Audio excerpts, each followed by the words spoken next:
চণ্ডীতলার বিধায়ক বিধানসভায় চণ্ডীতলার মানুষের প্রশ্নে, তাদের স্বার্থে যে কোনো প্রশ্নে কোনো বিধানসভায় কোনো বক্তব্য রেখেছে? সাথী খন্দকার চোখের বালি, চণ্ডীতলায় এবার আসিফ আলী। যদিও তৃণমূল কংগ্রেস এটা ব্যক্তি আক্রমণ হিসেবে দেখছে, আপনি এই বিষয়ে কি বলবেন? ভূমিপুত্র অ্যাডভান্টেজ কিছু পাচ্ছেন? হ্যাঁ, পাচ্ছি তো বটেই। বাবু, আপনার পরিচয়টা কি? মানে মানুষ কে জানতে চাইছে যে আপনার বাড়ি কোথায়, পেশা কি, এটা একটু প্রশ্ন রয়েছে। বিজেপি এখানে ফ্যাক্টর না। বিজেপিকে তো কাগজে ভাগ করেছে মেন স্ট্রিম মিডিয়া। শূন্যর খরা আসিফ আলীকে দিয়ে কাটানো সম্ভব হবে? যত বড় কন্ট্রাক্টর সে তত বড় তৃণমূলের নেতা, বা উল্টোটা, বড় তৃণমূলের নেতা তার তিনি বড় কন্ট্রাক্টর। আপনি কাকে প্রধান প্রতিপক্ষ হিসাবে দেখছেন? চিত্রা জুয়েলার্স, HUID হলমার্কযুক্ত খাঁটি সোনার গহনা মানেই মশাটের চিত্রা জুয়েলার্স। মজুরি 7% থেকে শুরু। চিত্রা এপিক সিলভার, চণ্ডীতলা থানা এলাকার একমাত্র এক্সক্লুসিভ সিলভার শোরুম। দর্শক, আপনারা দেখছেন বেঙ্গল টাইমস, আর আমি কাজী মোহাম্মদ ফরমান রয়েছে আপনাদের সঙ্গে। আর আমার সঙ্গে যিনি রয়েছেন তিনি হচ্ছেন চণ্ডীতলা বিধানসভা কেন্দ্রের বাম প্রার্থী শেখ আসিফ আলী, যার প্রতিদ্বন্দ্বী হচ্ছেন তৃণমূল কংগ্রেসের পক্ষ থেকে সাথী খন্দকার। বিজেপির প্রার্থী এখনো ঘোষণা হয়নি, আর পাশাপাশি কংগ্রেসেরও প্রার্থী ঘোষণা হয়নি। আমার সঙ্গে রয়েছেন আসিফ আলী, আপনাকে প্রথমেই স্বাগত জানাই। আর বাম নেতৃত্ব আপনার উপর ভরসা রাখলো, আপনার প্রথম প্রতিক্রিয়া কি হবে বেঙ্গল টাইমসে? বাম নেতৃত্ব আমার উপরে ভরসা রেখেছেন। আমাদের এটা রাজনৈতিক লড়াই। এখানে আমাদের লড়াই হচ্ছে তৃণমূলের বা বিরুদ্ধে, এবং মূল লড়াইটা রুটি রুটির। এখানে কাজসাথী তারাই প্রার্থী, সেখানে আমাকে সামনে রাখা হয়েছে এই পর্যন্ত। কিন্তু মূল লড়াইটা আমাদের লাল ঝান্ডা লড়ছে, যেভাবে আমরা সবসময় লড়ি সেভাবেই লড়ছি। এটা সেরকমই আমাদের কাছে আরেকটা লড়াই। আসিফ বাবু, আপনার পরিচয়টা কি? মানে মানুষ কে জানতে চাইছে যে আপনার বাড়ি কোথায়, পেশা কি, এটা একটু প্রশ্ন রয়েছে। এটা আমাদের পার্টি থেকে একটা সুন্দর সংক্ষিপ্ত আকারে একটা আমার সম্পর্কে লিখে পাঠানো হয়েছে, যেটা ফেসবুক সহ সোশ্যাল মিডিয়ায় সার্কুলেট হচ্ছে। আমরা ওটা ছাপিয়েও দেব। তা সংক্ষেপে বলতে গেলে, আমি বর্তমানে প্রধান শিক্ষক আলিপুর সতীশচন্দ্র পাল হাই স্কুলে। আর আমার বাড়ি বড়তাচুর গ্রামে। এর আগে আমাদের পূর্বপুরুষরা নওয়াবপুর গ্রাম থেকে এসে বড়তাচুর গ্রামে বসবাস করছেন, সেটাও প্রায় 200 বছর আগের কথা।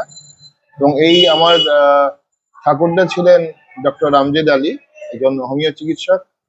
আমার আপনারা হয়তো ওয়াজেদ আলীর নাম শুনেছেন, যিনি সেই ট্র্যাডিশন সমানে চলেছে বলে যে একটা সুন্দর উক্তি ছিল, সেই উক্তির লেখক যিনি, এবং যার লেখা গুলিস্তা পত্রিকা, যেটায় তিনি পত্রিকার প্রথমেই লেখা থাকতো হিন্দু মুসলমানের মিলনের অগ্রদূত।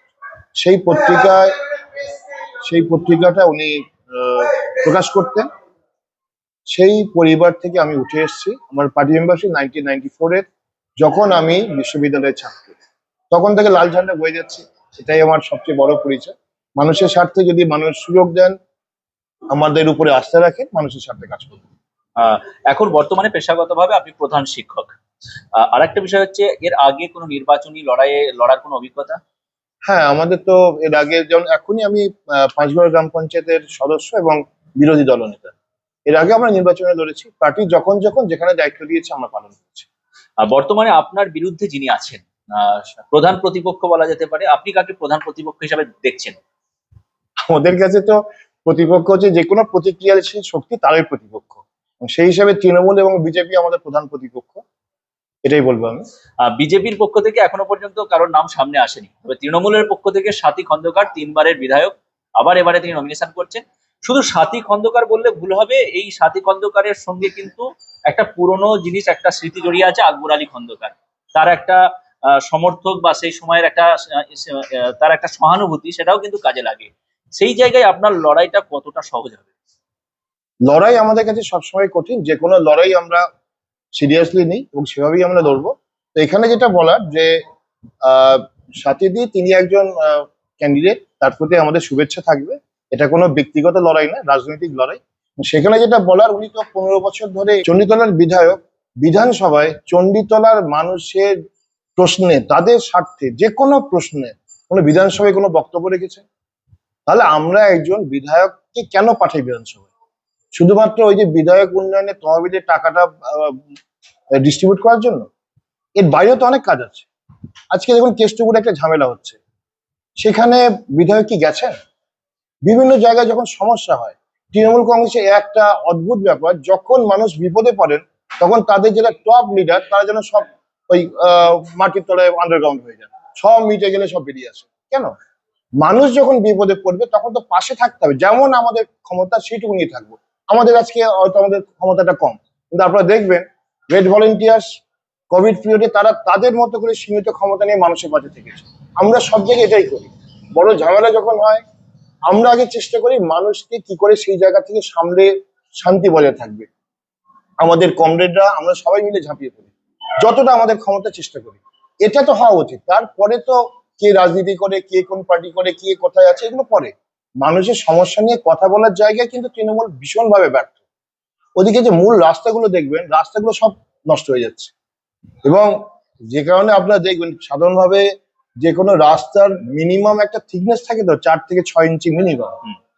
সব রাস্তাগুলো দেখবেন সব পাথর উঠে যাচ্ছে, 1 ইঞ্চিও থিকনেস নেই। তাহলে বাকি 3 ইঞ্চি বা 5 ইঞ্চি কোথায় গেল? পুরো গায়েব। এই টাকাটা দুর্নীতি হচ্ছে। যত বড় কন্ট্রাক্টর সে তত বড় তৃণমূলের নেতা, বা উল্টোটা, বড় তৃণমূলের নেতা তার তিনি বড় কন্ট্রাক্টর। তার বকলমে কাজ হবে। রাম জন্মাবার আগে রামায়ণ লেখার মতো করে কন্ট্রাক্ট আগে সব ভাগ হয়ে যায় এবং চূড়ান্ত দুর্নীতি হয়। যে কাজ তার সিগি ভাগও হয় না, পুরো টাকাটা নেতাদের পকেটে যায়। এইটা তো একটা ভীষণ রকম ভাবে আমাদের রাজ্যটাকে শেষ করে দেওয়া হচ্ছে, রুইন করে দেওয়া হচ্ছে। এটার বিরুদ্ধে আমাদের লড়াই। মানুষকে এই কথাগুলোই বোঝাবে। একেবারে আমাদের এটা, এবং এই যে তৃণমূল এবং বিজেপির যৌথ হয় যে একটা, এদের দেখবেন অন্য কোনো কথা নেই। যেহেতু যদি রুটি রুজির কথা হয়, উন্নয়নের কথা হয়, কি তৃণমূল কি বিজেপি এরা পিছিয়ে পড়বে, এদের বলার মতো জায়গা থাকবে না। নরেন্দ্র মোদী দেশটাকে যে জায়গায় নিয়ে যাচ্ছেন, মমতা ব্যানার্জি রাজ্যটাকে সেইভাবে শেষ করে দিচ্ছে। অতএব এরা চাইবে এর বাইরে কথা হোক। কথা হোক মানে তোমরা এসব ভেবো না বাবা, তোমরা শুধু ভাবো তুমি হিন্দু না মুসলিম, সেই ভেবে লড়াই করো এবং সেইভাবে ভোট করো, তবেই এরা কিছু পাবে, না হলে এদেরকে মানুষ ছুঁড়ে ফেলে দেবে। প্রচারে বেরোচ্ছেন, দেওয়াল লিখন চলছে, মানুষের সাড়া বা আপনাদের প্রতি আস্থা কি দেখছেন? যথেষ্ট আস্থা আছে। আমাকে মানে ঘোষণা হয়েছে বোধহয় 4:30-র আশেপাশে, কমরেড বিমান বসু ঘোষণা করেছে। এটা আমার কাছে একটা খুবই সম্মানের বিষয়।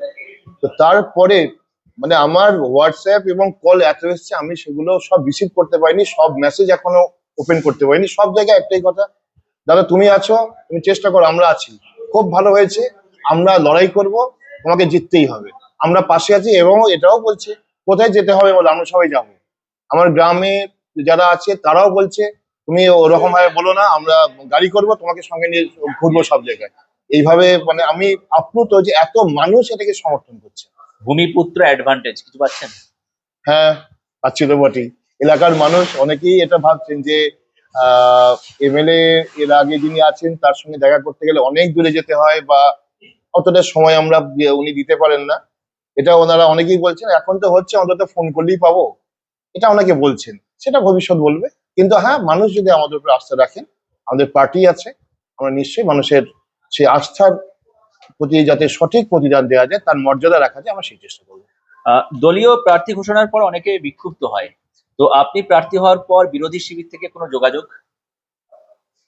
সেটা তো আমি এখানে বলছি না। হ্যাঁ, অনেকে বলছেন কিছু কিছু। যেহেতু ভূমিপুত্র। ভূমিপুত্র বলে শুধু না, অনেকে ওই ক্যান্ডিডেট নিয়ে নানা রকম সমস্যা আছে, ওটা ওনাদের অভ্যন্তরীণ ব্যাপার। আমাদের লড়াই রাজনৈতিক লড়াই, কাজ তাড়াতাড়ি লাল ঝান্ডা নিয়ে আমরা এগোবো। সেই এগোনোর পথে মানুষের সাথে যারা আমাদের পাশে হাঁটবেন সবাইকে আমরা স্বাগত জানাবো, এবং আমরা এটাই আবেদন করব, আসুন আমরা সবাই একসাথে লাল ঝান্ডা নিয়ে মানুষের স্বার্থে এগিয়ে চলি। বাম সমর্থকদের অনেকেই সোশ্যাল মিডিয়ায় একটা লাইন লিখছে, সাথী খন্দকার চোখের বালি, চণ্ডীতলায় এবার আসিফ আলী। যদিও তৃণমূল কংগ্রেস এটা ব্যক্তি আক্রমণ হিসেবে দেখছে, আপনি এই বিষয়ে কি বলবেন? হ্যাঁ, এটা তো মানে এগুলো আমাদের থেকে তো এন্ডোর্স করি না। এখন আমাদের অনেক সমর্থক আছেন যারা ভীষণ অ্যাক্টিভ, এবং যেদিনে আমাদের নাম ঘোষণা হলো ফেসবুক তো 6 লাখ, এবং সেদিনই এরকম কিছু ছড়া টড়া এসছে। এটা বলবো যে ব্যক্তি আক্রমণের ব্যাপার না, যেটা আমি আগেও বললাম, আমাদের লড়াইটা রাজনৈতিক লড়াই, এখানে ব্যক্তির বিষয় না।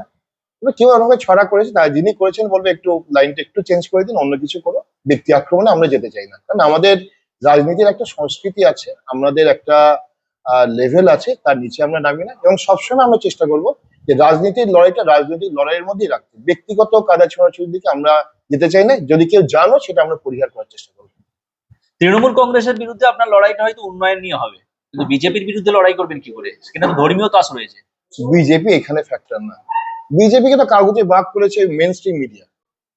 আপনি যখন ওই মেন স্ট্রিম মিডিয়ায় যাবেন, দেখবেন মনে হবে বিজেপি বিজেপি বিজেপি। মাঠে এরকম চারিদিকে থাকুন, বিজেপি নেই, সেখানে লাল ঝান্ডা আছে। লাল ঝান্ডা যখন মানুষের স্বার্থে ওই যে দুর্গাপুর রোড ধরে পুরো রোড জ্যাম করে মিছিল করলো, মিডিয়া ব্ল্যাক আউট করলো। আর কি বলবো, ওই এক বিজেপি নেতা হাফ প্যান্ট পরে কুড়ুল নিয়ে গাছ কাটতে যাচ্ছেন, সেখানে বোধহয় গোটা দশেক মিডিয়া 3 দিন ধরে কভার করছে। মিডিয়ার অবনমন, বাংলার মেন স্ট্রিম মিডিয়ার অবনতি ঘটেছে। ফ্যাক্ট বলছি, নিচে নামুন, কটা জায়গায় বিজেপি আছে খুঁজে বার করুন।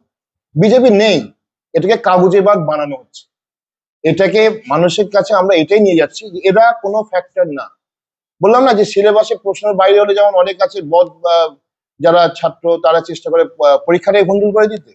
তো বিজেপি চাইছে উন্নয়নের প্রশ্নে ভোট না হয়, বিদেশ নীতির প্রশ্নে ভোট না হয়, কাজের প্রশ্নে ভোট না হয়, তোমরা শুধু হিন্দু মুসলিম করো। এবং আমি আপনাদের চ্যানেলের মাধ্যমে আবেদন রাখবো, সামনে ঈদ আছে, রামনবমী আছে, সবাই খুব আনন্দ করুন, নিজের নিজের মতো করে আনন্দ করুন। সেই সঙ্গে এই ধরনের প্রতিক্রিয়াশীল শক্তি, সাম্প্রদায়িক শক্তির হাত থেকে সাবধান থাকুন, কারণ এরা মুহূর্তের মধ্যে একটা চায় গুজব ছড়াতে এবং গুজব ছড়িয়ে একটা বড় অশান্তি করতে, যাতে মানুষের মধ্যে এই হিন্দু মুসলিম বিভাজনটা অনেক বেশি হয়। কিন্তু আমরা এখানে যেভাবে থাকি, আমরা যেভাবে হিন্দু মুসলিম পাশাপাশি থাকি, এখানে এই বিভাজনটা একেবারে অবাস্তব এবং অনৈতিক। এই কাজটাকে আমাদের সবাইকে একসাথে মিলে পরিহার করতে হবে, কারণ এই ধরনের রাজনীতি, এই ধরনের ভাবনাটাই আমাদের দেশটাকে এগিয়ে নিয়ে যাওয়ার পথে একটা বড় বাধা হয়ে দাঁড়াবে। শূন্যর খরা আসিফ আলীকে দিয়ে কাটানো সম্ভব হবে? আসিফ আলীকে দিয়ে শুধু না, এবারে শূন্যের খরাটা অন্য কারো লাগবে। এবং সিপিএম, বামফ্রন্ট এবং আমাদের ফ্রন্ট এরা প্রচুর আসন পাবে। হয়তো আমরা দেখবো তৃণমূল এবারে বিদায় নিচ্ছে, সেখানে লাল ঝান্ডার নেতৃত্বে নতুন বামফ্রন্ট সরকার গঠিত হচ্ছে। আর স্বাতী খন্দকার তিনি বলছেন প্রায় 50,000 ভোটে হুগলি জেলার টপ, গতবারেও হয়েছিল 42,000 সামথিং ভোটে জিতেছিল, এবারে 50,000 ক্রসে জিতবে। আপনাদের সিপিএম বিজেপি কে খুঁজে পাওয়া যাবে না, আপনি এই ব্যাপারটা নিয়ে কি বলবেন? উনি আসলে ধারণা হিসাবটা একটু গোলমাল করেছেন। 50,000 ভোটে যেটা বলেছেন মার্জিন ওরকমই থাকবে, তবে ওটা আমাদের পক্ষে থাকবে। জয়ের ব্যাপারে আশাবাদী? অবশ্যই আশাবাদী। আমরা এখানে এত মানুষের রেসপন্স পাচ্ছি এবং পজিটিভ রেসপন্স পাচ্ছি। অনেকে বলছি দাদা ওদের সাথে ঘুরছি, কি করব বুঝতে পারছো তো। আমরা এবারে ঠিক করেছি, ভোট তোমাদেরকেই দেবো। আমরা এবারে কাস্তাতুরির সঙ্গে আছি।